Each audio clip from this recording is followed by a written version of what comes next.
job they could.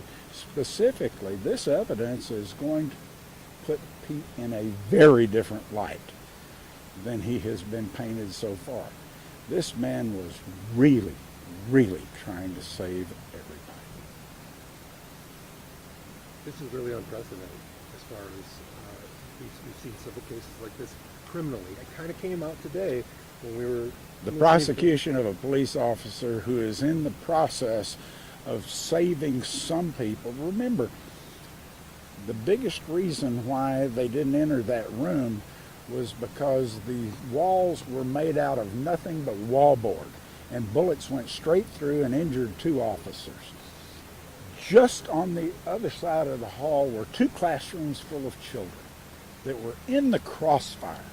If a gunfight had ensued with the officers that were outside of that classroom, those innocent children are right in the way of the crossfire.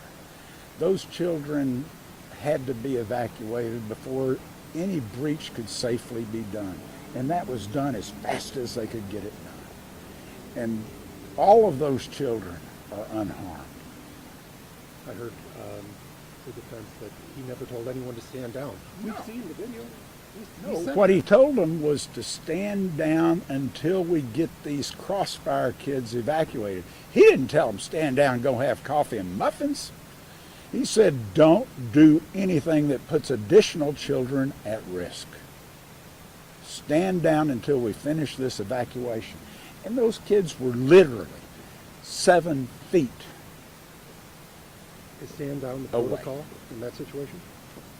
Well, what it says is don't breach until you get these kids out of the way. Stand down, don't breach. I don't care what words he said. What he was doing was doing his best to make sure that there were no more gunshots coming out toward that hall because of the children right behind him. What about the children in front of him? You know, funny you should ask that. There hadn't been any gunshots for a little while when Pete went in. That had stopped. There were kids that day that were at awards banquets. He didn't even know if there were children in that room or not. And nobody got with him with that information. And this idea that they were asking for help, there's a phone call coming out that says we're still alive in here. That never did get relayed up to Pete Arredondo. He didn't find that out until the next day. He's got a duty to protect everybody he can. But it's his job to do it in the manner that he thinks is the right way to do it. Just because he protected the crossfire kids and then went in the room doesn't indicate he wasn't protecting the people in the room. He didn't know if there were kids in there. He didn't know if they were alive or dead. But he could look and see these children actively in the way. And they had to get out. Sounds like you got a lot of work. So does the other side. Bring it on. Anybody else? Can you get your name first and last name? Paul Looney. I'd like to ask a few questions.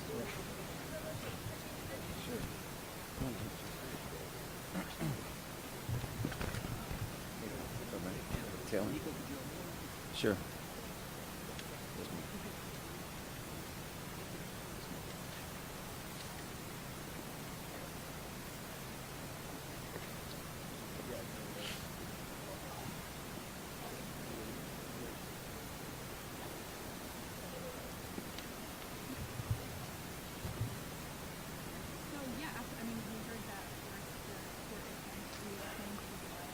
Yeah, we notified the court as a courtesy, just to let them know we're going to be following that. As you may or may not know, there's certain requirements that a judge and a court needs to consider before they rule on a change of venue. We're requiring those affidavits right now, and then we'll file our motions with the supporting evidence to substantiate our request. And do you guys have an idea of We don't have, I mean, yes, I haven't, we do, but it's not up to us. I mean, the judge will make that ruling and make that determination, and we'll abide by it. So what's your preference? Anywhere we can get a fair trial. you were sort of bystanders today. Most of the arguing was done by attorneys for Arredondo. Can you kind of break down what you think this case lies on? Criminal liability is not the same as accountability. The argument is there's essentially one person responsible criminally, and that's the gunman. Yeah, that's been our position from the beginning. I will tell you there's a lot of evidence in this case that you guys have been notified and told. We've gotten through a portion of it, and some of it's tough to watch. A lot of it's tough to watch.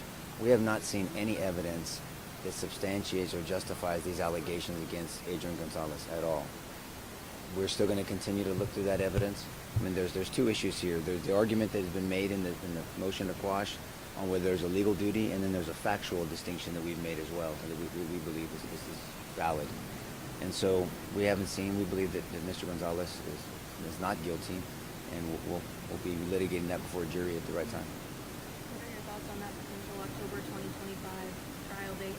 Well, as the judge said, this is more of a placeholder. No one believes that either the state nor ourselves will be, or in either side of the defense will be ready.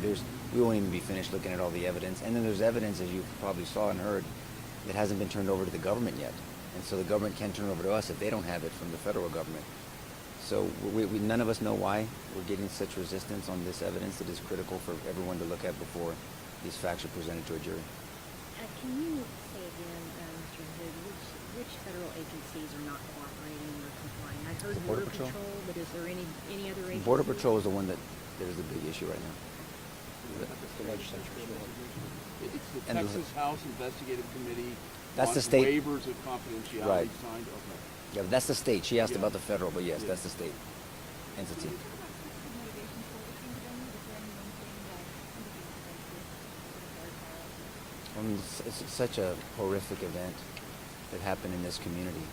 And then you're going to be asking people from the community to weigh the evidence and then potentially come back. We're going to be asking for a not guilty and acquittal. And then they have to live in the community where this tragedy happened. Everybody knows everybody here. And so we just don't believe that there can be a fair trial. Are you going to ask her?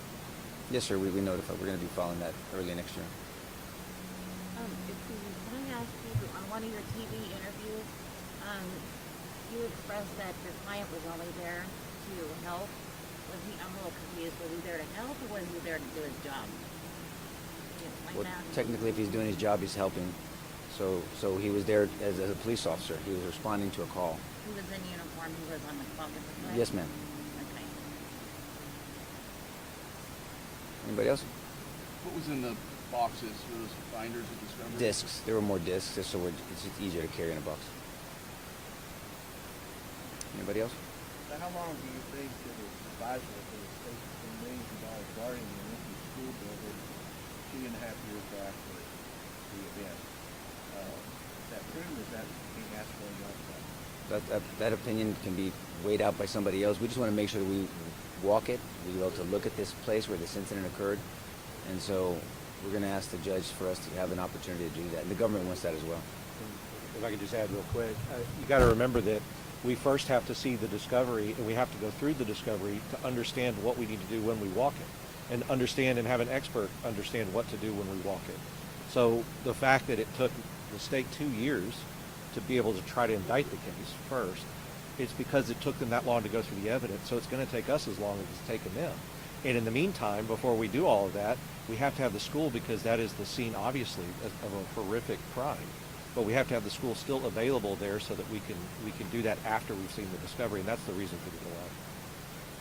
This may have already been addressed, I'm sorry, but do you have any theory yet as to why the state focused on your client out of on school-centered officers there that way? We do, and that's their theory. We disagree with it very, very much.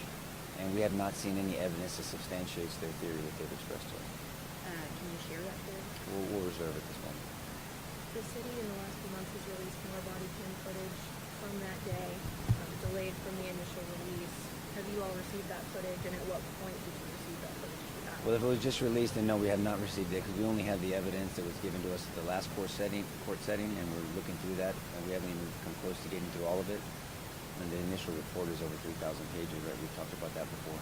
And then now we have a new whole box of more discovery. So no, we have not seen those new body cam footage yet.